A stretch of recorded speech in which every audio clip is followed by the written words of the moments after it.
exact reason and I hate you and that sort of thing. And 20 minutes later, you'll get, can you have 20 quid? Oh, I got it off my daughter just recently. I can't breathe. Like, what do you mean you can't breathe?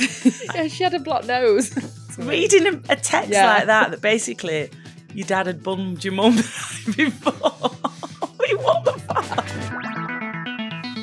Hello, Claire Hamilton. Hello, Sarah Cox. Hello, magnificent people. Welcome along to Teen Commandments, Your Turn.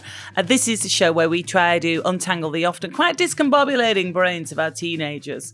And we do it through the medium of your excellent stories. Thank you for your stories. They're getting better and better, aren't they, Claire? They're getting amazing. I absolutely love them. It's my favourite bit of the week. Keep them coming in, please. You can always remain anonymous, or you can give yourself a glamorous pseudonym. Like I used to be India Fitzgerald occasionally when I went on holiday. So make up a fabulous name for yourself and ping us your deepest, darkest confessions about raising teens or your own teenage years. Hello at teencommandments.co.uk. Now, when we ask the question of the week, you do a trumpet? Trumpet played by a pigeon. It was very good. What's the most ridiculous text you've received from your teens? We thought there might be gold in them there hills, and there certainly was. So thank you for pinging them over. Lots of excellent screen grabs of conversations. Although this first one sent from Lucy is quite extreme, Lucy. And we don't know what you messaged. I mean, I'm saying this is coming from a daughter. Are you rather than a son? Yes. Yeah. I don't know what you pinged to your daughter. What was happening before your daughter replied with 6 little messages that start with, "This is the exact reason I hate you." You, just the letter U, obviously. Next one, "You're so irritating." And your is "you are," of course. Next one, "Honestly." Next one, "This is why I want you to die." Wow, it's quite brutal. Next one, "Honestly." Final one, "You're so annoying." So we don't know what happened here, Lucy. We don't know how you feel about getting these texts from what we presume is a daughter. Very annoyed. Very annoyed. You've wound them up. And also that this is why I want you to die one. It's a bit extreme, that, isn't it? I mean, I've had similar. It's also a bit like, we've talked about it in the past, why I want you to die. Well, this is an example of it. So it feels like it's not a new thing that she's saying this. Fired off in a big temper. Yes. And maybe it's water off a duck's back for Lucy. But if it's not Lucy, we're sending you a hug. Massive love. I think this is normal between siblings. I mean, I used to wish my sister dead. It was awful in argument. Really, did you? "I wish you were dead." Like, awful. Yeah, and my mum would be like, "Girls," you know what I mean? Can you just... Don't say that. Just not say that, please. Yeah, it's quite extreme. I have had similar from my daughter, stuff like this. And my son occasionally, but more my daughter. But then, 20 minutes telling later, you that you're annoying? Annoying, and this is the exact reason and I hate you and that sort of thing. And 20 minutes later, you'll get, can you have 20 quid? Yeah, and you're like... What's for tea? Okay. Right, okay. And is that on messages or to your face? On messages. Yeah. Yeah, I don't think no. There's been occasions my daughter has said the odd thing to my face, but that's when we had a really heated part of our relationship. I think that was sort of from the age of 14 to 16 was tough. Yeah, that was quite a ride. Yes, we clashed. I think, I don't know what my mum would have done if I'd have wished her dead or something to her face. I mean, she's only 4'10". Don't matter, it's Jackie. She could still reach top of my head if you want to give me a thwack right in the head. Yes. I think she had to jump a little bit. Only happened 2 or 3 times, but I properly deserved it. Yeah, I really was back chatting, and she was just like, whoosh, quick, just a quick swipe. Didn't hurt, but just catches the back of your head. And it's more humiliating. It moves all your hair. Yeah, it's your pride because you can't do anything in return. Yeah, of course. But you have to push your boundary, don't you? Like, how far can I go before I'm going to shit myself? Oh, that's it. Yeah, got clipped up the side of the head. That far. Humiliation of your hair sort of then being in your face a bit because she's disturbed the perm. The next one's from Heather. She does explain what the emergency was at the end, but first, take it away in your best drama, Claire, and action. Okay, so Heather was in the pub and she receives some text, and they read as follows. Mum, Yes. I have an emergency. And these are all separate All texts. separate texts. There's like, 10 of them all together. It's a bit similar to how I've been getting them lately. Mum, I have an emergency. Then 4 exclamation marks. Then in capital letters, Mum! With loads of M's. Loads of M's. And then quick. So good. Then there's a missed voice call. And then there's a mum with more M's on it this time. And then we get it's urgent with an E. And an R on and the an end. R on the end. And then mummy in capital letters. Then there's a missed voice call. And then there's an actual voice call. Yes. And so then they work out what's going on. And then they work out what's going on. And the emergency was that she, I presume it's a daughter, needed the plot of Hamilton explaining. If you'd have given me like 120 guesses at what that emergency was, you would start at like, there's a massive leak, something's flooding, something's on fire, something's locked out, something, you know what I mean? You would never get to, it's the Hamilton plot. Yes, of course. It is. Fair, it's always so dramatic. I got it off my daughter just recently. I can't breathe. Now let's remember she's travelling. I'm like, what do you mean you can't breathe? I did do an appeal on the pod to your gorgeous daughter to say, please will you start your messages to your mum with, I'm okay. But this. Yeah, she had a blocked nose. It's like, God. I mean, because straight away you go to, she's in a sack. Yeah, she's being strangled. And she's managing to text me. Samantha has forwarded on a text that just says, are you free? Had a bit of an emergency. Don't worry, not like a death emergency, more of a house chore. Okay, good. It's not death. That's all you need, really, isn't it? It's not death. Nobody's died. We've got our first. So they're brilliant, by the way. Thanks for joining in with our little questions of the week. We love it. C has been on the letter C, who says, "Hi both. As a parent to a 16-year-old son and an 11-year-old daughter, you've literally become a bit of a lifeline when I've been feeling alone, slightly insane, and totally out of my depth. Plus, you've made me feel part of a really supportive girl squad." We should really do some sort of, thing with our arm when we say that. Well, I feel like I've got biceps coming. You should pop, like the get the guns out. Tomato. Yeah, pop your tomato in those moments for Girl Squad. See, we're thrilled that you feel like that. And yeah, we're sending you a squeeze. Anyway, she says, from the gushing to the blushing. Very nice. I was driving my son home from his GCSE exam and I wasn't sure if I had my house keys. So I asked him to text his dad to check that dad was home. My son is 16, so his phone is surgically attached to his hand, and so I assumed he would text his dad from his phone. Yes. But no, he uses mine.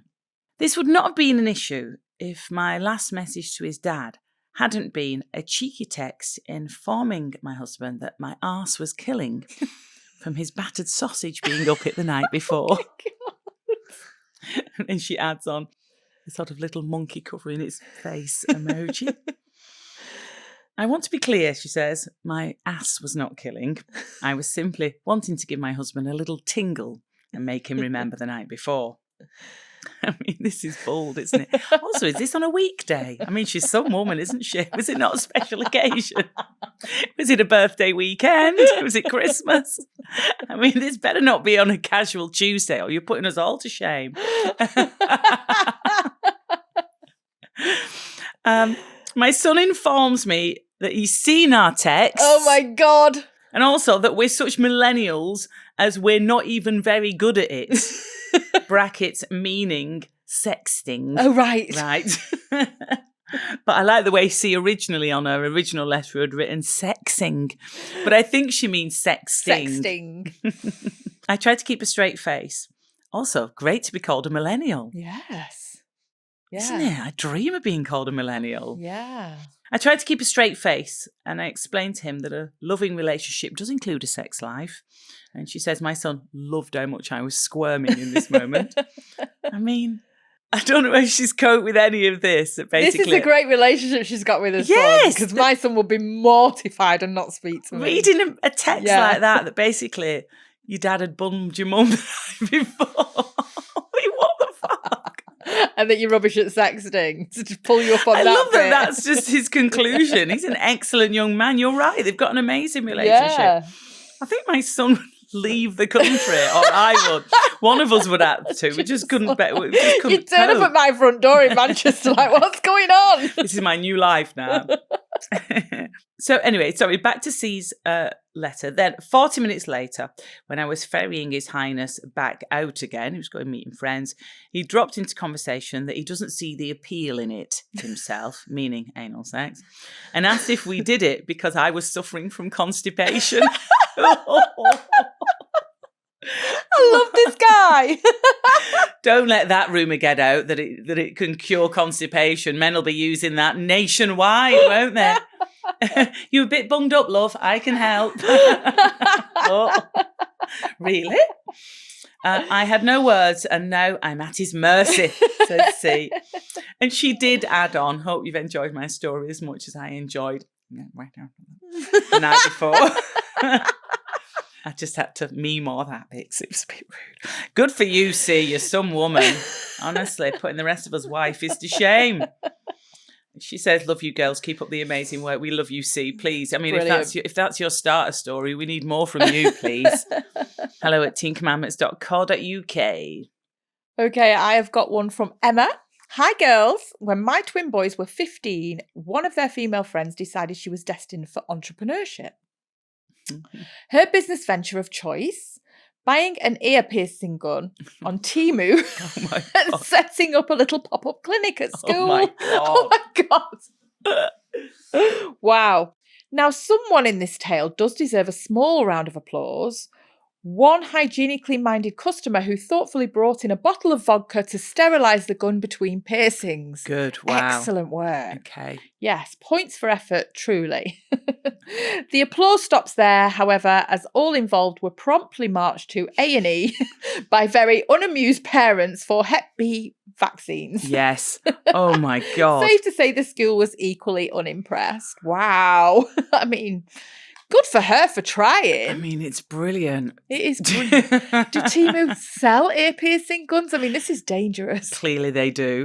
And it is dangerous, isn't it? Because a bit of me's like, oh. Yeah, could Claire do my... That'd be a good one for the socials next time.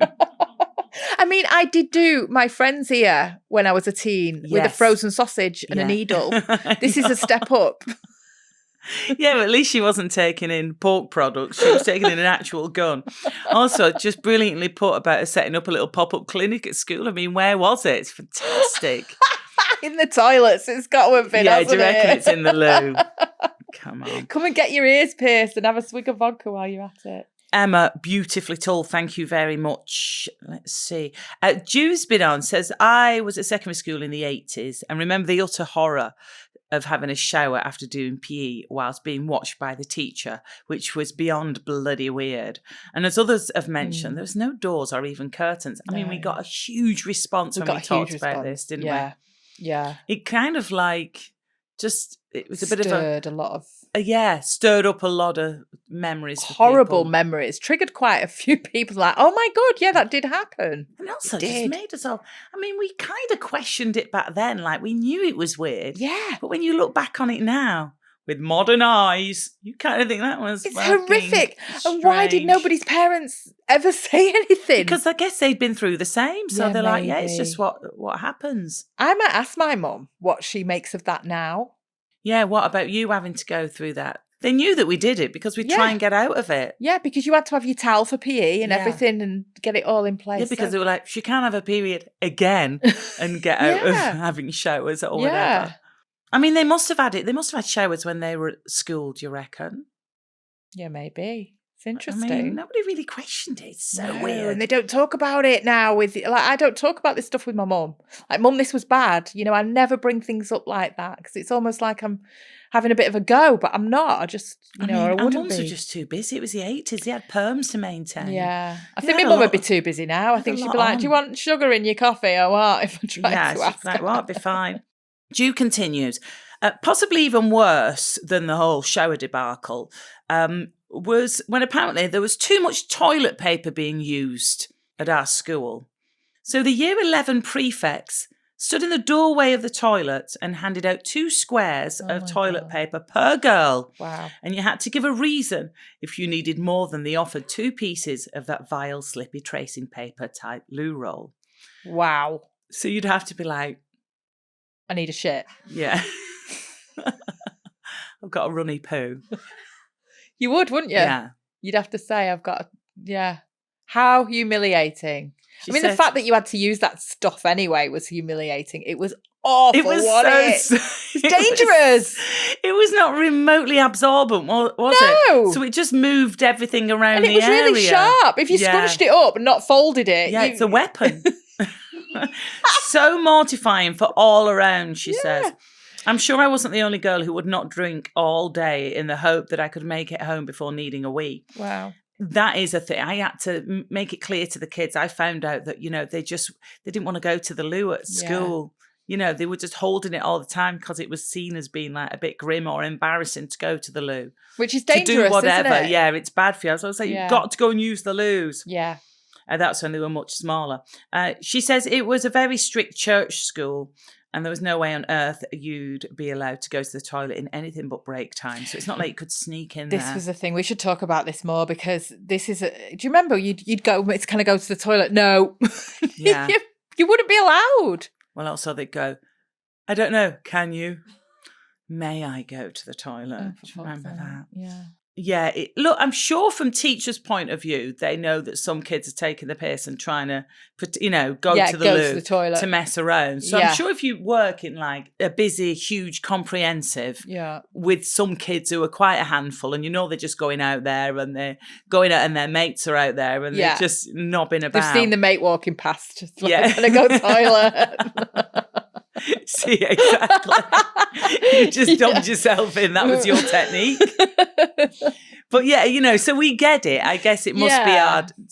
But at the same time, the whole thing of like being so strict where there was that. If you need the loo and not being allowed to go, it's just so weird. Yeah, definitely. This next one is from Anonymous.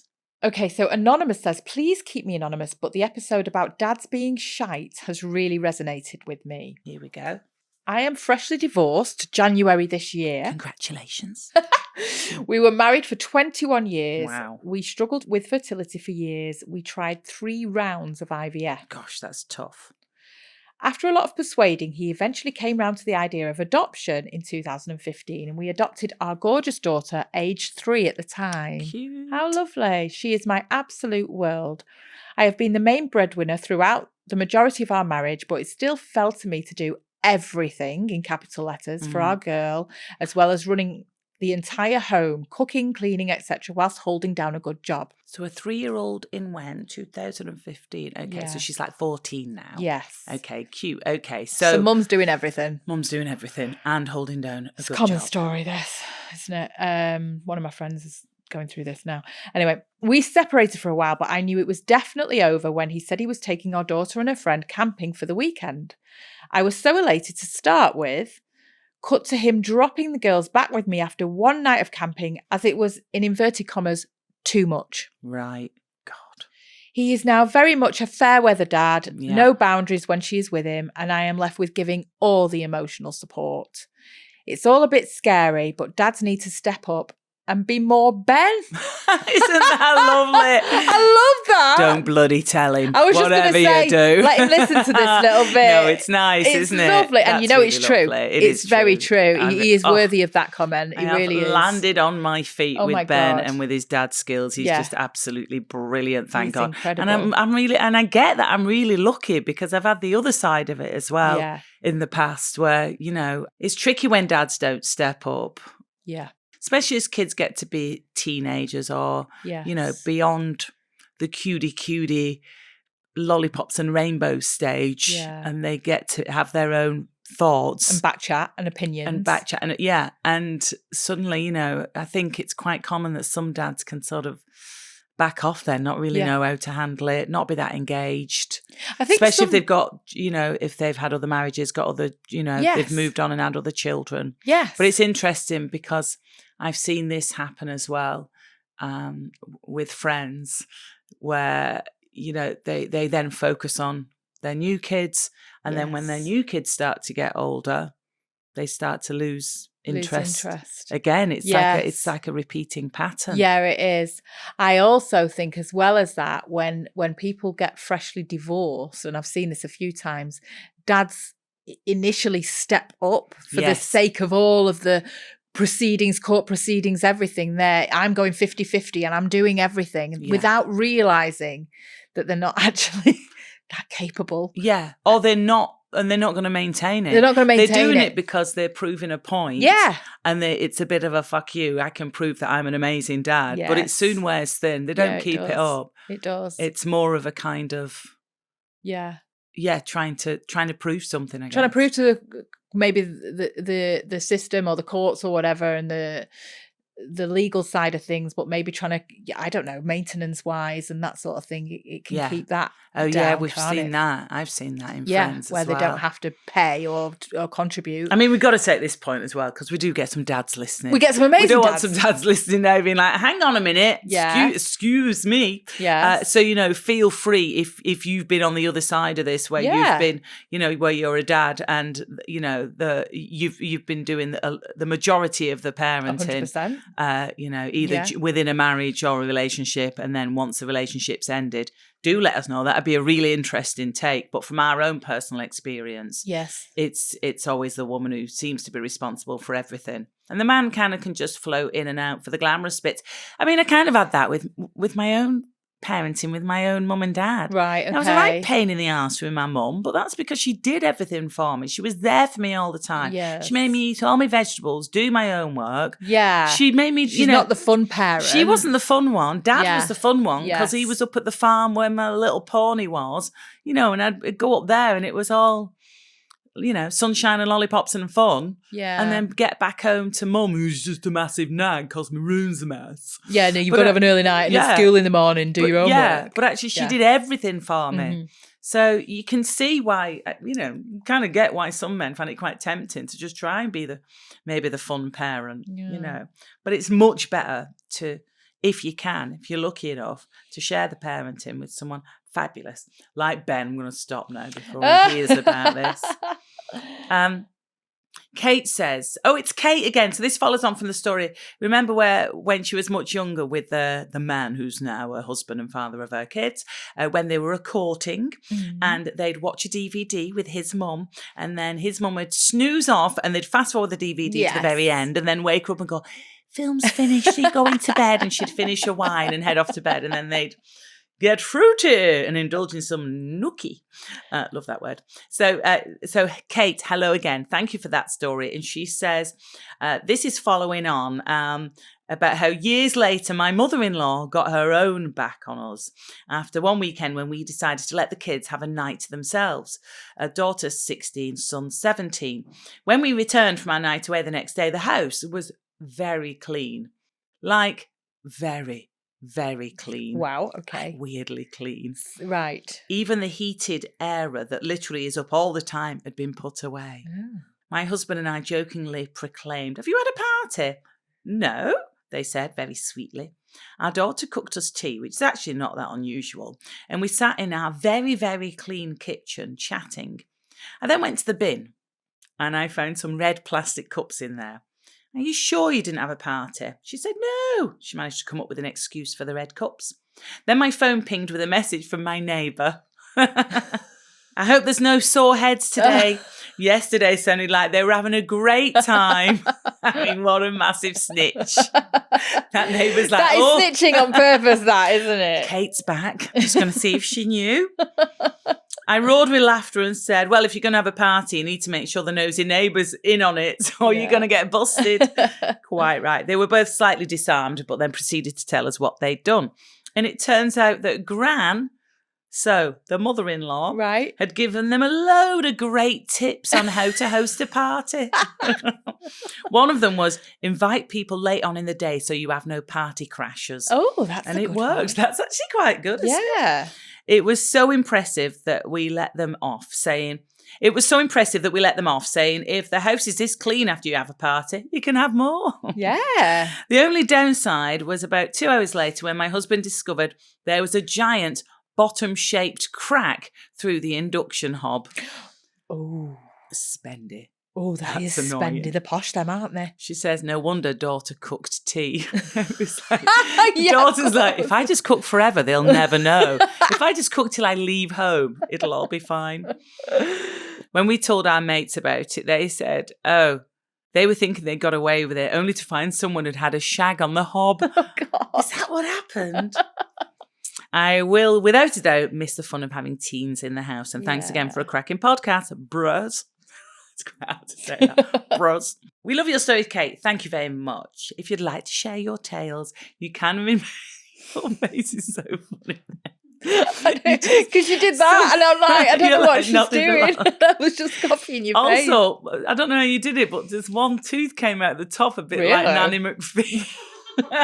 God, don't tell me that I've started doing that. You don't look remotely like Nanny McPhee. You won't be able to do it again. It was just one thing. You were going.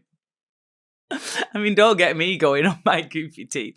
We're both quite toothy, aren't we? Yeah, I'm seeing an orthodontist this week. That's so exciting. I know. I'm gonna maybe get some Invisalign. Don't do that. Get gold grills, as they in the pod. What, like? Yeah, metal braces. Yeah, like a rapper. You told me once that your chin shrinks as you get older. And oh, Dawn, it's so depressing. Let's not end on this note. Your teeth are going note. all crooked at the bottom. Yeah, my teeth went crooked at the bottom, and the dentist just very casually went, "Oh, it's because as you age, your jaw shrinks." I was like, "Okay, you've ruined my life." It's so depressing, that, isn't it? Your head shrinks, your bones are shrinking, and that's what makes them all cluster together more. Lovely. Invisalign will sort it out. I got Invisalign on the bottom. It's brilliant. I'm excited. You'll have no jaw but straight teeth. Yeah, you're just going to have incredible teeth. No chin. And you've only got a little chin as it is anyway. I'm the chinny one in this friendship. Right, on that bombshell. Thanks for your stories. We love them. hello@teencommandments.co.uk. Keep them coming in. You can remain anonymous. They can be about your kids, or they can be about your own wild misadventures as a teenager. Keep them coming in. We love doing this pod. Please share it with a friend and tell people about it, because it just really helps. And we want to do it forever, don't we? Yes, forever and ever and ever and ever. We love you for listening. Thanks so much. And we'll see you Monday for the main ep. See you then.